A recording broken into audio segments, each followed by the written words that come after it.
We've created a contact, and now it's time to manage that contact as they become an opportunity for potential business in the future. An opportunity doesn't mean they're ready to buy or sell right now. It simply means that they're ready to be a piece of business in the near future. It could be for you, that could be 3 months, that could be 6 months down the road, it could be 30 days down the road.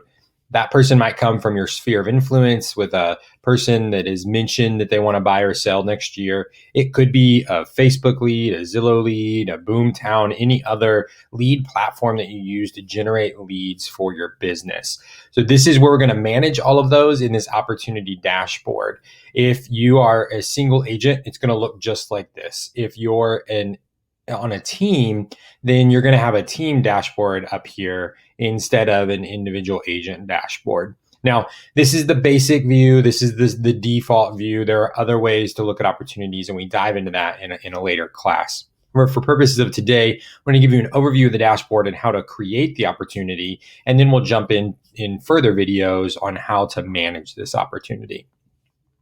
This is the listings and buyers. You can also track leases here if you manage your own properties. And it goes through phases of cultivate, appointment, active, under contract, and closed. Those 5 phases exist in every transaction, whether you want to admit that or not.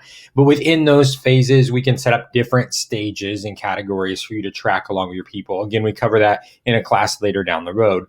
At the bottom of the page, you can see your percentage of listings to buyers and potential opportunity and probable opportunity of income. You can see our activity and watch the timeline of how transactions come and go. And then at the very bottom, you can see all of your transactions that are closing this month.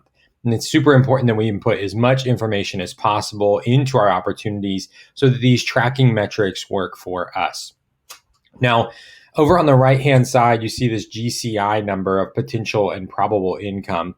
Potential income is assuming that everything that's in your opportunity pipeline will close, and that it will close at the amount of what you've put in as potential income in there, potential listing or sales price. And then it's going to take that and it's going to assume every one of those closes.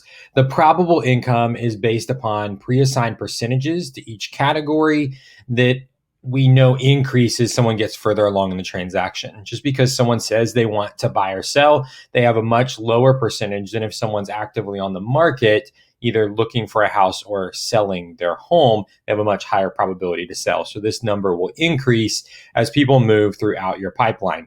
Now, the thing we need to do, as I told you we would, is create an opportunity. So in the top right corner, this is one of 2 different ways to create opportunities. We're going to create the opportunity. No matter where you get to this screen, it will look the same. If you're in multiple market centers, you're going to select your market center. If you're on a team, you're going to make sure your team shows up here in the top right. You're going to select the opportunity type. It's super important that you select listing or buyer at this point in time because this cannot be changed after the opportunity is created. You would have to archive it and start over with a new one. The owner is going to be you if you're a single agent. If you're on a team, the owner will most likely be your team owner. This is where we said we already have to have the contact in. So we're going to take Jane Smith, who's in my database, and we're going to create an opportunity for Jane. Now, Jane doesn't have anybody buying or selling with her. If Jane had a spouse or a sibling or a friend buying a property with her, then you would list them underneath co-seller. Now, the opportunity name is going to default to the name of your first or primary client, -listing or -buyer, depending on the type of transaction. Now, on a listing, I like to go ahead and change this to the address of the property because I typically already know it. You could always edit this later. But for now, we're just going to go ahead and put in an address in front of Jane's name. Now, you can do this however you want. You can make it address-listing. You could just do address. You could just do the name. But make it work for you or in your transaction team, whoever you use to help you manage transactions. If you do, just make sure that it's beneficial in helping you be efficient. Then you have custom tags. We go over that in a later class. Estimated close date. We want to go ahead and project this into the future because this is going to help you see who you need to follow up with when, if you're in a conundrum and need to decide who to talk to. We're going to go ahead and put an estimated list price in here. Again, it's just an estimate. It doesn't mean it's going to be exact, but it's going to give us a ballpark of potential and probable income. I'm going to assume that you're charging a 3% commission rate because we all know what we're worth and we should be charging a minimum of 3% on each side of the transaction. However, we know that there are those situations where sometimes we have to cut that rate to make a deal happen, or if you're doing multiple transactions with that person.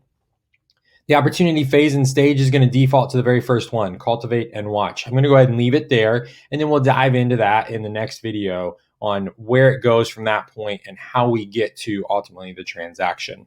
Now, this is our opportunity. So we've created the opportunity. It pops up this screen, and this is where we're at. So this is where the opportunity is going to be managed as far as the details, the documents, the final, actually the offer, and then at the end of the day, the commission, because we all know that at the end of the day, we want to get paid.